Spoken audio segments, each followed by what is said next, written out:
إن الذين آمنوا وعملوا الصالحات كانت لهم جنات الفردوس نزلا خالدين فيها لا يبغون عنها حولا قل لو كان البحر مدادا لكلمات ربي لنفد البحر قبل أن تنفد كلمات ربي ولو جئنا بمثله مددا قل إنما أنا بشر مثلكم يوحى إلي أنما إلهكم إله واحد فمن كان يرجو لقاء ربه فليعمل عملا صالحا ولا يشرك بعبادة ربه أحدا۔ بے شک جو لوگ ایمان لائے اور انہوں نے کام بھی اچھے کیے، یقیناً ان کے لیے جنت الفردوس کے باغات کی مہمانی ہے، جہاں وہ ہمیشہ رہا کریں،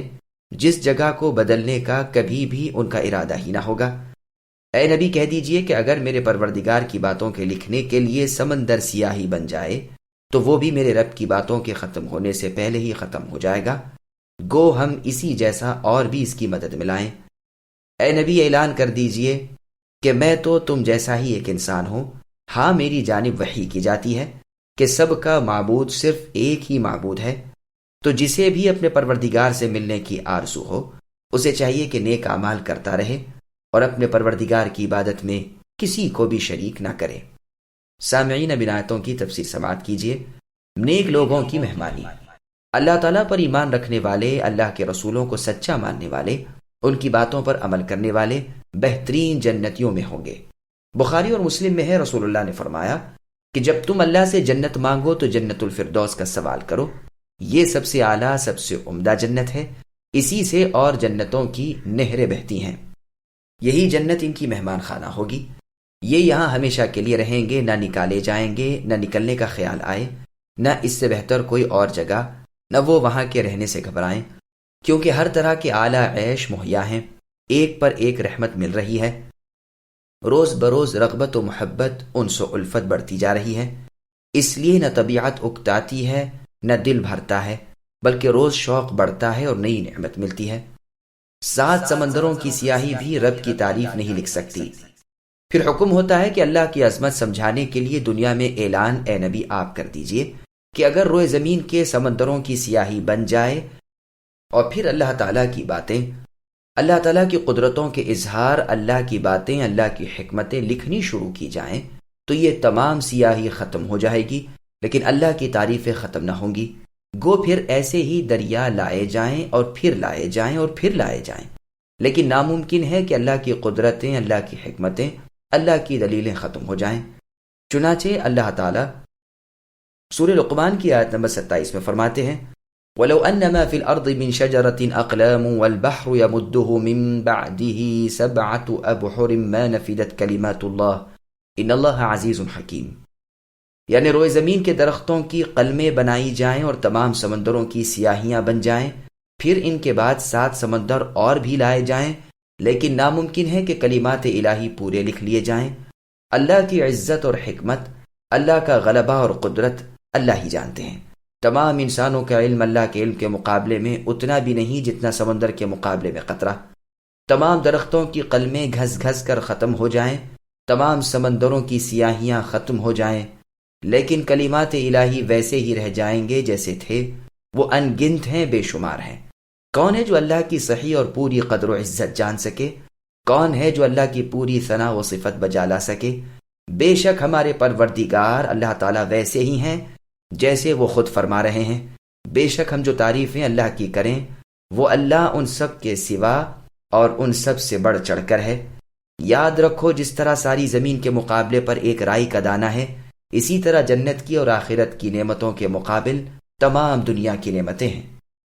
تمام پیغمبر بشر یعنی انسان ہیں۔ معاویہ بن ابی سفیان رضی اللہ عنہما کا فرمان ہے کہ یہ سب سے آخری آیت ہے جو رسول اللہ صلی اللہ علیہ وسلم پر اتری۔ حکم ہوتا ہے کہ اے نبی آپ لوگوں سے فرمائیں کہ میں تم جیسا ہی ایک انسان ہوں، تم بھی انسان ہو، اگر مجھے جھوٹا جانتے ہو تو لاؤ اس قرآن جیسا ایک قرآن تم بھی بنا کر پیش کر دو۔ دیکھو میں کوئی غیب دان تو نہیں۔ تم نے مجھ سے ذوالقرنین کا واقعہ دریافت کیا،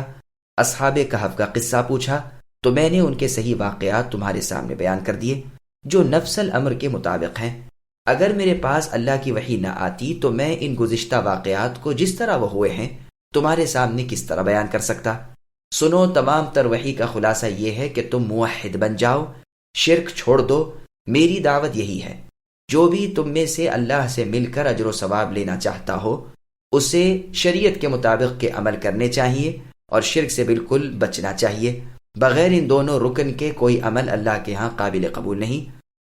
اور پھر خالص اللہ تعالیٰ کے لیے کیا گیا ہو اور سنت رسول صلی اللہ علیہ وسلم کے مطابق بھی ہو۔ چنانچہ تفسیر ابن جریر طبری میں ہے کہ عبادہ بن صامت رضی اللہ عنہ سے ایک شخص نے سوال کیا کہ ایک شخص نماز، روزہ، صدقہ، خیرات، حج، زکوٰۃ ادا کرتا ہے، اللہ کی رضامندی بھی ڈھونڈتا ہے اور لوگوں میں نیک نامی اور بڑائی بھی۔ آپ رضی اللہ عنہ نے فرمایا اس کی کل عبادات اکارت ہیں، اللہ تعالیٰ شرک سے بیزار ہیں۔ جو اللہ کی عبادت میں اور نیت بھی کرے تو اللہ تعالیٰ فرما دیتے ہیں کہ یہ سب اسی دوسرے کو دے دو، مجھے اس کی کسی چیز کی ضرورت نہیں۔ سنن ابن ماجہ میں ابو سعید خدری رضی اللہ عنہ کا بیان ہے کہ ہم رسول اللہ کے پاس باری باری آتے، رات گزارتے، کبھی رسول اللہ کو کوئی کام ہوتا تو فرما دیتے۔ ایسے لوگ بہت زیادہ تھے۔ ایک شب ہم آپس میں کچھ باتیں کر رہے تھے جو رسول اللہ صلی اللہ علیہ وسلم تشریف لائے اور فرمایا یہ کیا خسر پسر کر رہے ہو؟ ہم نے جواب دیا اللہ کے رسول، ہماری توبہ ہے، ہم مسیح الدجال کا ذکر کر رہے تھے اور دل ہمارے خوف زدہ تھے۔ رسول اللہ نے فرمایا میں تمہیں اس سے بھی زیادہ دہشتناک بات بتلاؤں؟ وہ پوشیدہ شرک ہے کہ انسان دوسرے انسان کو دکھانے کے لیے نماز پڑھے۔ مسند احمد میں ہے کہ ابن غنم کہتے ہیں میں اور ابو الدرداء رضی اللہ عنہ جابیہ نامی مقام کی مسجد میں گئے، وہاں ہمیں عبادہ بن صامت رضی اللہ عنہ ملے۔ بائیں ہاتھ سے تو انہوں نے میرا داہنا ہاتھ تھام لیا اور اپنے دائیں ہاتھ سے ابو الدرداء رضی اللہ عنہ کا بایاں ہاتھ تھام لیا، اور اسی طرح ہم تینوں وہاں سے باتیں کرتے ہوئے نکلے۔ آپ فرمانے لگے دیکھو، اگر تم تینوں یا تم میں سے جو بھی زندہ رہا تو ممکن ہے کہ اس وقت کو بھی وہ دیکھ لے کہ رسول اللہ کی زبان سے قرآن سیکھا ہوا بھلا آدمی حلال کو حلال اور حرام کو حرام سمجھنے والا اور ہر حکم کو مناسب جگہ رکھنے والا آئے اور اس کی قدر و منزلت لوگوں میں ایسی ہو جیسے مردہ گدھے کے سر کی۔ ابھی یہ باتیں ہو رہی تھیں جو شداد ابن اوس اور عوف ابن مالک رضی اللہ عنہما آ گئے، اور بیٹھتے ہی شداد رضی اللہ عنہ نے فرمایا لوگو، مجھے تو تم پر سب سے زیادہ اس کا ڈر ہے جو میں نے رسول اللہ صلی اللہ علیہ وسلم سے سنا ہے، یعنی پوشیدہ خواہش اور شرک کا۔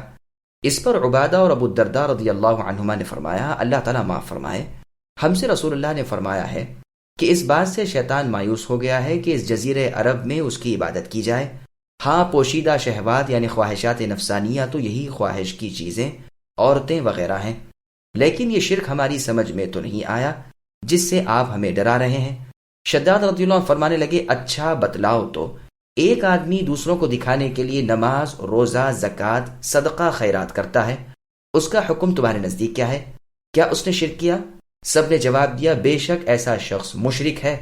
آپ نے فرمایا میں نے خود رسول اللہ صلی اللہ علیہ وسلم سے سنا ہے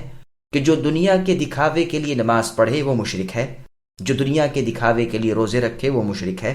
جو لوگوں میں اپنی سخاوت جتانے کے لیے صدقہ خیرات کرے وہ بھی مشرک ہے۔ اس پر عوف ابن مالک رضی اللہ عنہ نے کہا کیا یہ نہیں ہو سکتا کہ ایسے اعمال میں جو اللہ تعالیٰ کے لیے ہوں اللہ تعالیٰ اسے قبول فرما لے اور جو دوسرے کے لیے ہو اس کو رد کر دیں؟ شداد رضی اللہ عنہ نے جواب دیا یہ ہرگز نہیں ہوگا، میں نے رسول اللہ صلی اللہ علیہ وسلم سے سنا ہے کہ اللہ عز و جل کا ارشاد ہے کہ میں سب سے بہتر حصے والا ہوں، جو بھی میرے ساتھ کسی عمل میں دوسرے کو شریک کرے میں اپنا حصہ بھی اسی دوسرے کے سپرد کر دیتا ہوں اور نہایت بے پرواہی سے جز و کل سب کچھ چھوڑ دیتا ہوں۔ مسند احمد نیز سنن ابن ماجہ میں حدیث ہے، رسول اللہ فرماتے ہیں کہ اللہ تعالیٰ فرماتے ہیں جو شخص کسی عمل میں میرے ساتھ دوسرے کو ملائے میں اس سے بری ہوں یعنی بیزار ہوں، اور اس کا وہ پورا عمل اس غیر کے لیے ہی ہے۔ اور مسند احمد ہی کی ایک اور حدیث میں ہے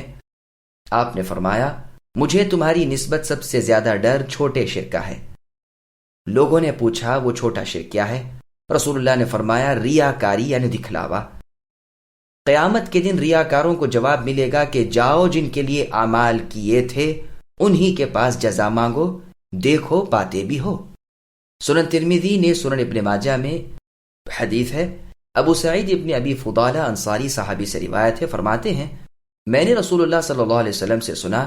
کہ جب اللہ تعالیٰ تمام اگلوں پچھلوں کو جمع کریں گے، جس دن کے آنے میں کوئی شک و شبہ نہیں، اس دن ایک پکارنے والا پکارے گا کہ جس نے اپنے جس عمل میں اللہ تعالیٰ کے ساتھ کسی دوسرے کو ملایا ہو، اسے چاہیے کہ اپنے اس عمل کا بدلہ اس دوسرے سے مانگ لے، کیونکہ اللہ تعالیٰ ساجھے سے بہت بے نیاز ہے، یعنی کسی بھی شریک کو اپنے ساتھ اللہ تعالیٰ نہ پسند کرتے ہیں اور نہ اللہ تعالیٰ کو یہ بات برداشت ہے۔ مسند احمد میں ہے، ابو بکرہ رضی اللہ عنہ فرماتے ہیں رسول اللہ صلی اللہ علیہ وسلم نے فرمایا، ریاکار یعنی دکھلاوا کرنے والے شخص کو عذاب بھی سب کو دکھا کر ہوگا، اور نیک اعمال لوگوں کو سنانے والے کو عذاب بھی سب کو سنا کر ہوگا۔ سنن ترمذی میں بھی ابو سعید خدری رضی اللہ عنہ سے یہی حدیث مروی ہے۔ مسند احمد میں ابن عمر رضی اللہ عنہما سے مروی ہے، فرماتے ہیں کہ رسول اللہ نے فرمایا ہے، اپنے نیک اعمال اچھالنے والے کو اللہ تعالیٰ ضرور رسوا کریں گے، یہ کہ اس کے اخلاق بگڑ جائیں گے اور وہ لوگوں کی نگاہوں میں حقیر و ذلیل ہوگا۔ یہ بیان فرما کر عبداللہ رضی اللہ عنہ رونے لگے۔ پہلے یہ بیان ہو چکا ہے کہ اس آیت کو امیر معاویہ بن ابی سفیان رضی اللہ عنہما قرآن کی آخری آیت بتلاتے ہیں، لیکن یہ قول اشکال سے خالی نہیں، کیونکہ سورہ کہف پوری کی پوری مکے میں نازل ہوئی ہے، اور ظاہر ہے کہ اس کے بعد مدینے میں برابر 10 سال تک قرآن کریم اترتا رہا، تو بظاہر یہ معلوم ہوتا ہے کہ معاویہ رضی اللہ عنہ کا مطلب یہ ہو کہ یہ آیت آخری ہے، یعنی کسی دوسری آیت سے منسوخ نہیں ہوتی، اس میں جو حکم ہے وہ آخر تک بدلا نہیں گیا، اس کے بعد کوئی ایسی آیت نہیں اتری جو اس میں تبدیلی و تغیر کرے، واللہ اعلم۔